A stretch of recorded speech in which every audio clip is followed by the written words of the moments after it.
أعوذ بالله من الشيطان الرجيم بسم الله الرحمن الرحيم وقال نوح رب إنهم عصوني واتبعوا من لم يزده ماله وولده إلا خسارا ومكروا مكرا كبارا وقالوا لا تذرن آلهتكم ولا تذرن ودا ولا سواعا ولا يغوث ويعوق ونسرا وقد أضلوا كثيرا ولا تزد الظالمين إلا ضلالا مما خطيئاتهم اغرقوا فادخلوا نارا فلم يجدوا لهم من دون اللہ انصارا۔ اس رکوع کے اندر اللہ تعالیٰ نے حضرت نوح علیہ السلام کے بارے میں وہی بتایا ہے کہ حضرت نوح علیہ السلام نے اللہ تعالیٰ سے پھر یہی بتایا، فیڈ بیک دیا، گویا قال نوح ربی، حضرت نوح علیہ السلام نے کہا ربی، اے میرے رب، انہم عصونی، کہ بے شک انہوں نے، جو میرے قوم ہے، میری نافرمانی کی، میری بات نہیں مانی، واتبعوا، اور انہوں نے بات مانی، اتباع کی، کس کی؟ من لم یزدہ مالہ وولدہ الا خسارا، ان لوگوں کی کہ جن کے مال و اولاد نے ان کو ذرہ برابر بھی فائدہ نہیں پہنچایا۔ خسارن بولتے ہیں نقصان، نقصان کے سوا کچھ بھی نہیں دیا، ایسے لوگوں کی بات مانی۔ اب دیکھیں اللہ تعالیٰ یہاں پر ڈائریکٹ یہ بھی کہہ سکتے تھے کہ مالداروں کی بات مانی، لیکن اللہ تعالیٰ نے دیکھیں دوسرے انداز میں کہا ہے کہ ایسے لوگوں کی بات مانی کہ جن کے مال و اولاد نے ان کو خالی نقصان ہی پہنچایا۔ اب آپ سمجھیں کہ مال و اولاد نے نقصان پہنچایا مطلب کیا ہے؟ تو اس سے یہ سمجھیے آپ کہ کافر کو جو نعمت دی جاتی ہے اس کو، تو وہ اس کی آزمائش ہی کے لیے ہوتی ہے، اس کے لیے نقصان ہی کا سبب بنتی ہے۔ اگر وہ اس کے پاس ایمان نہیں ہے تو گویا اس کو وہ جو ہے وہ آزمائش میں لگاتار گھرا ہوا ہے۔ تو اسی لیے اللہ تعالیٰ نے یہ کہا ہے کہ انہوں نے بات مانی۔ حضرت نوح علیہ السلام نے بھی کہا ان لوگوں کی کہ جن کے مال و اولاد نے ان کو صرف اور صرف نقصان کے سوا کچھ نہیں دیا۔ اور پھر ان کے بارے میں مزید بتایا گیا ہے، گویا حضرت نوح علیہ السلام کے ساتھ اصل میں مسئلہ کیا تھا؟ وہ جو اغنیاء رؤساء لوگ تھے نا، مالدار لوگ، تو وہ بہت ہی حقیر سمجھتے تھے۔ میں نے آپ کو کل بھی بتایا تھا کہ حضرت نوح علیہ السلام کے جو فالوورز تھے کچھ ہی تھے، وہ بہت ہی لیمیٹڈ، تو وہ ان کو بہت ہی حقیر ترین سمجھتے تھے۔ وہ یہ سمجھتے تھے کہ ہم 30 مار خان ہیں تو ہمارے پاس ہی آنا چاہیے، حق جو ہے وہ اگر یہاں پر آیا تو سب سے پہلے ہمارے پاس آئے گا، بعد میں ان سب جو ہے غریبوں کے پاس جائے گا۔ اور میں نے آپ کو یہ بھی بتایا تھا کہ انہوں نے حضرت نوح علیہ السلام سے کہا تھا کہ ان سب کو آپ اپنے پاس سے ہٹا دیجئے تو ہم آپ کو مان لیں گے۔ تو حضرت نوح علیہ السلام نے ظاہر سی بات ہے وہ یہ نہیں کر سکتے تھے۔ اللہ تعالیٰ نے بھی باقاعدہ قرآن شریف کے اندر آیت نازل فرما دی تھی کہ نہیں ایسا مت کیجئے۔ وَمَكَرُوا مَكْرًا كُبَّارًا، اور انہوں نے بڑی بڑی سازشیں کی، بڑی بھاری مکاری سے کام لیا ہے۔ کن لوگوں نے؟ کہ جو رؤساء تھے حضرت نوح علیہ السلام کے، گویا گاؤں میں یا ان کی سٹی میں جو لوگ تھے، جو رؤساء تھے، انہوں نے بڑی بھاری سازشیں کی، آپ کے خلاف سازشیں کرتے رہتے تھے مذاق کے، اور جو ہے آپ کی بات کو دبانے کے لیے وہ سازشیں کرتے رہتے تھے۔ تو سب باتیں بتا دی اللہ تعالیٰ سے، حالانکہ اللہ تعالیٰ آلریڈی جانتے ہیں سب کہ جو ہے کیا کیا باتیں ہوئی، کیا کیا، لیکن ظاہر سی بات ہے ایک انسان بتائے تو اس کا زیادہ اثر ہوتا ہے۔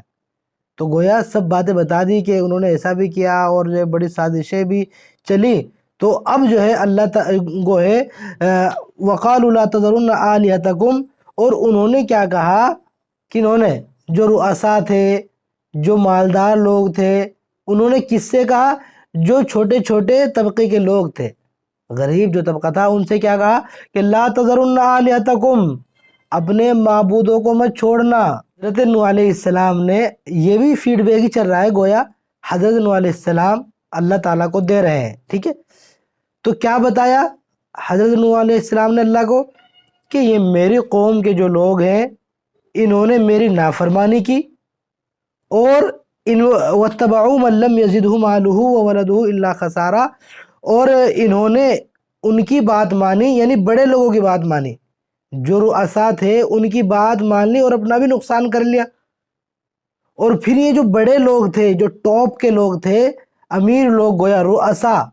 اور انہوں نے ان لوگوں سے یعنی جو چھوٹے چھوٹے لوگ تھے ان سے یہ کہہ دیا تھا کہ اپنے معبودوں کو مت چھوڑنا،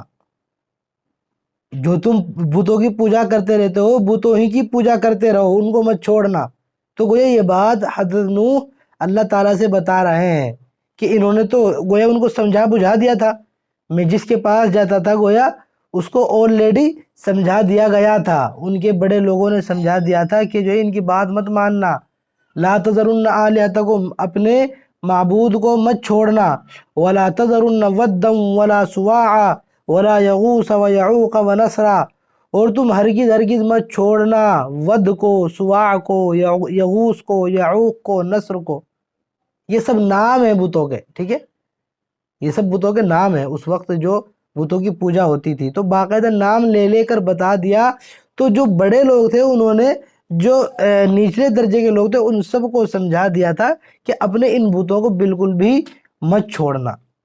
وقد اضلوا کثیرا،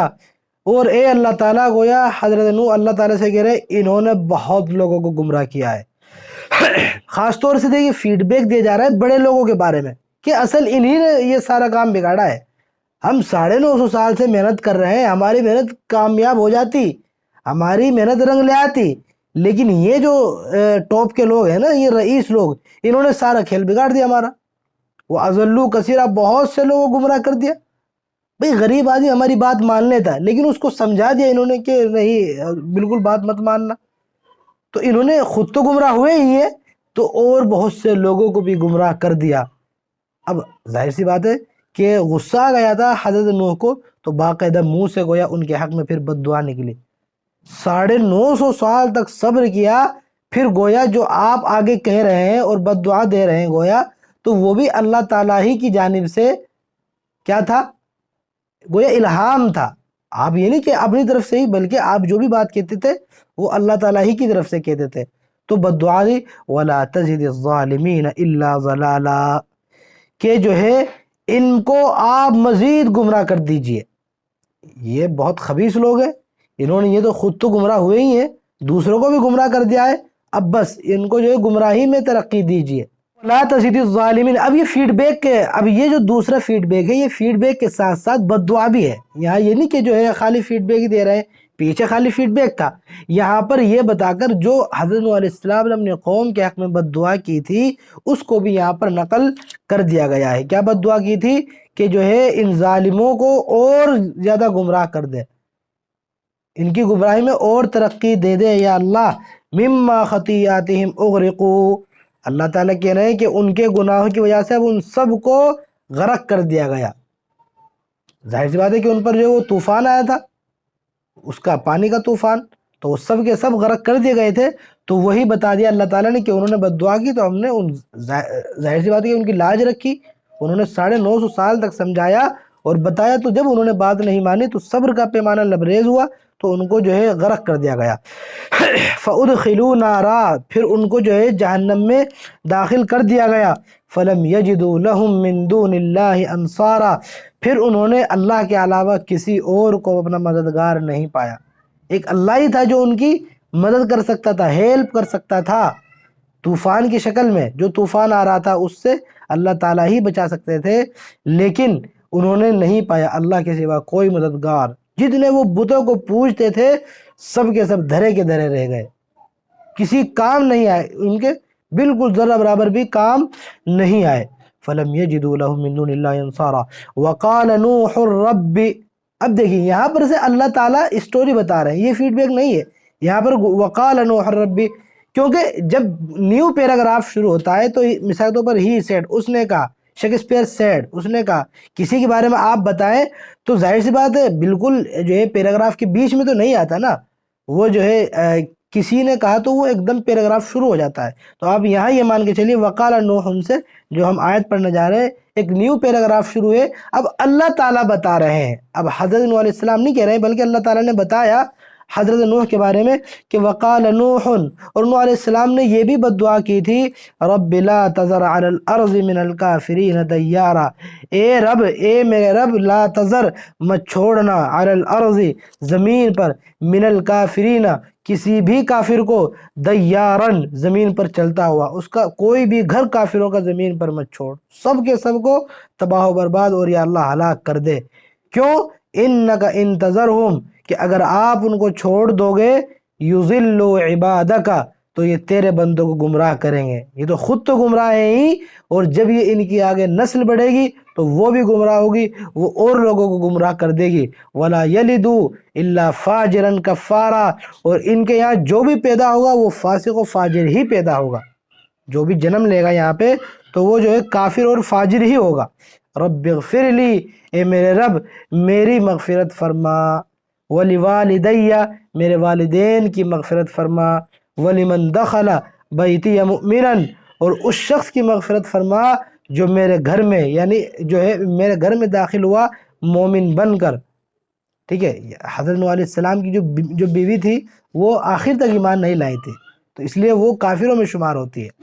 باقاعدہ جو ہے 28ویں پارے کے اندر آخر میں بتایا گیا تھا ہے وَامْرَأَتَ لُوطٍ كَانَتَا تَحْتَ عَبْدَيْنِ مِنْ عِبَادِنَا صَالِحَيْنِ فَخَانَتَاهُمَا فَلَمْ يُغْنِيَا عَنْهُمَا مِنَ اللَّهِ شَيْئًا وَقِيلَ ادْخُلَا النَّارَ مَعَ الدَّاخِلِينَ، یعنی فرعون کی اور حضرت نوح علیہ السلام کی بیوی کو کہا گیا کہ جہنم میں داخل ہو جاؤ، اسی لیے انہوں نے کیا شرط لگائی، اور اس کی مغفرت فرما جو میرے گھر میں آیا ہے مومن بن کر، مؤمنن، مومن بن کر۔ اگر کہتے کہ جو بھی میرے گھر میں میرے خاندان میں آیا ہے اس کی مغفرت فرما، ایسا نہیں ہے، بلکہ مؤمنن کی قید لگائی کہ جو مومن بن کر آیا ہے۔ ٹھیک ہے، وَلِلْمُؤْمِنِينَ وَالْمُؤْمِنَاتِ، اور تمام مومن مردوں کی اور تمام مومن عورتوں کی مغفرت فرما۔ وَلَا تَزِدِ الظَّالِمِينَ إِلَّا تَبَارًا، اور یا اللہ ان ظالموں کو مزید تباہ و برباد کر دے، ان کو اگر کسی چیز میں ترقی دینی ہے تو تباہی اور بربادی میں یا اللہ ان کو ترقی دے دے۔ ٹھیک ہے، تو دیکھیں یہاں پر ہمیں دعا مانگنے کا سلیقہ ہمیں سیکھنا چاہیے۔ کیا دعا مانگی حضرت نوح علیہ السلام نے، کس ترتیب سے دعا مانگی؟ آپ دیکھیے، رب اغفر لی، اے میرے رب میری مغفرت فرما، اس کا مطلب آدمی سب سے پہلے دعا کرے تو اپنے لیے دعا کرے، وَلِوَالِدَيَّ، اور یا اللہ میرے والدین کی مغفرت فرما، آدمی پھر اپنے بعد اپنے والدین کے لیے دعا کرے، وَلِمَنْ دَخَلَ بَيْتِيَ مُؤْمِنًا، اور جو میرے گھر میں داخل ہوا ہو مومن بن کر، یعنی کوئی اپنے خاندان والوں کے لیے آدمی دعا کرے، وَلِلْمُؤْمِنِينَ وَالْمُؤْمِنَاتِ، اور تمام پھر مومن بھائیوں کے لیے اور مومن عورتوں کے لیے آدمی دعا کرے۔ تو یہ ہمیں سیکھنے کی ضرورت ہے کس ترتیب سے جو ہے انہوں نے دعا مانگی۔ دعا کی بڑی اہمیت ہے، اصل میں کیا ہے، ہم لوگوں نے جو ہے دعا کو بالکل بھی سیریس نہیں لیا ہے، ہم یہ سمجھتے ہیں کہ اللہ تعالیٰ ہمیں نواز رہے، نوازتے رہیں گے۔ بھئی ہو سکتا ہے کہ ہمارے ماں باپ کی دعا ہو، عام طور سے آدمی کی جب تک ماں باپ رہتے ہیں تو ظاہر سی بات ہے کہ ماں باپ کی دعائیں ساتھ رہتی ہیں، تو آدمی زیادہ جو ہے دعا وغیرہ کا بھی اہتمام نہیں کرتے، لیکن جب آدمی اکیلا ہو جاتا ہے، ماں باپ نہیں ہوتے، وہ خود ماں باپ بن جاتے ہیں، تب وہ پھر آدمی دعا کرنے پر مجبور ہو جاتا ہے۔ ماں باپ کی دعا ظاہر سی بات ہے بہت معنی رکھتی ہے، اور ماں باپ اگر نیک ہو تو بچوں پر اس کا لازمی اثر پڑتا ہے، کہیں نہ کہیں جا کر جو ہے بچے بڑے خوشی میں رہیں گے اگر ماں باپ نیک ہوتے ہیں۔ باقاعدہ قرآن کریم میں بہت ساری مثالیں انشاءاللہ ہم جو اس میں پوائنٹ آؤٹ بھی کریں گے کہ جو ہے جیسے مثال کے طور پر سورہ کاف میں آتا ہے کہ 2 یتیم بچے تھے، 2 یتیم بچوں کے بارے میں آتا ہے کہ وہ یتیم تھے اور دیوار کے نیچے ان کا خزانہ دفن تھا، دیوار کے نیچے۔ تو حضرت خضر علیہ السلام جا رہے تھے حضرت موسیٰ علیہ السلام کے ساتھ، ان کو بہت بھوک لگ رہی تھی اور گاؤں میں کوئی ان کا جو ہے ان کی میزبانی بھی نہیں کر رہا تھا، کسی نے ان کی میزبانی نہیں کی تھی، اور پھر ایک دیوار جھک رہی تھی بالکل جیسے وہ گرنے والی ہو، ٹھیک ہے، تو حضرت خضر نے ہاتھ لگا کر اس دیوار کو صحیح کر دیا تھا، بالکل ٹھیک کر دیا تھا، فری میں کر دیا تھا۔ تو حضرت، اور یہ نہیں کہ وہ ہاتھ لگا کر صحیح کر دیا گیا، بلکہ یہ بھی ہو سکتا ہے کہ اس کو باقاعدہ جیسے نارمل دیوار کو بنانے کا پروسیس ہوتا ہے اس طرح بھی کیا ہو، تو اس میں باقاعدہ پوری تفصیل نہیں ہے۔ تو حضرت موسیٰ علیہ السلام نے ان سے کہا کہ آپ اس پر کچھ اجرت تو لے لیتے، آپ نے فری میں ٹھیک کر دی۔ تو جو ہے دیکھیے اگر وہ تبھی جو ہے وہ گر جاتی تو اس کو دوبارہ سے دیوار کو بنایا جاتا، تو وہ اس کے نیچے سے وہ خزانہ نکلتا، تو بچے یتیم تھے تو گویا کوئی نہ کوئی اس خزانے کو ہڑپ کر جاتا، اس دیوار کو وہیں کا وہیں بنا دیا، تو گویا وہ ایک مدت تک کھڑی رہی اور اتنے بچے جو ہے وہ بڑے ہو گئے، تو پھر انہوں نے اس کو جو ہے دوبارہ توڑ کر بنایا ہوگا، تو ان کو وہ مال ملا، تب ظاہر سی بات ہے وہ اس کو اپنے استعمال میں لا سکتے تھے۔ تو اللہ تعالیٰ نے دیکھیے قرآن کریم میں کیا فرمایا، وَأَمَّا الْجِدَارُ فَكَانَ لِغُلَامَيْنِ يَتِيمَيْنِ فِي الْمَدِينَةِ، جہاں تک دیوار کا مسئلہ ہے تو وہ دو یتیم بچوں کی تھی شہر میں، وَكَانَ تَحْتَهُ كَنْزٌ لَهُمَا، اور اس دیوار کے نیچے ان دونوں یتیموں کا خزانہ تھا، فَأَرَادَ رَبُّكَ أَن يَبْلُغَا أَشُدَّهُمَا، تو تمہارے رب نے چاہا کہ وہ دونوں اپنا خزانہ وہ جو جب بالغ ہو جائیں بڑے ہو جائیں تب وہ اپنا خزانہ نکالیں، اسی لیے یہ ٹرک جو ہے اللہ تعالیٰ نے حضرت خضر علیہ السلام کو سمجھا دی تھی۔ تو اس میں ایک ورڈ آیا ہے وَكَانَ أَبُوهُمَا صَالِحًا، یہ اللہ تعالیٰ کو ان پر رحم کیوں آیا، رحمتًا من ربک، اللہ کو ان پر بچوں پر رحم کیوں آیا کہ ان دونوں کے والدین جو ہے وہ نیک تھے، وَكَانَ أَبُوهُمَا صَالِحًا، یہ وجہ ریزن یہ ہے۔ تو وہاں سے ہمیں کیا معلوم ہوتا ہے کہ والدین اگر نیک ہوتے ہیں تو بچوں کو کہیں نہ کہیں اس کا بینیفٹ ملتا ہے، آپ وہ کر سکتے ہیں تجربہ۔ تو اگر ہمیں جو ہے ہم ٹھیک رہیں گے تو گویا ہمارے بچے بھی بہت ہی سکھ میں رہیں گے۔ تو اسی لیے ہر انسان، اس سے کیا معلوم ہوا کہ ہر انسان کو ظاہر سی بات ہے کیا ہونا چاہیے، نیک ہونا چاہیے، کیونکہ ہر انسان آگے جا کر جو ہے باپ بنتا ہے۔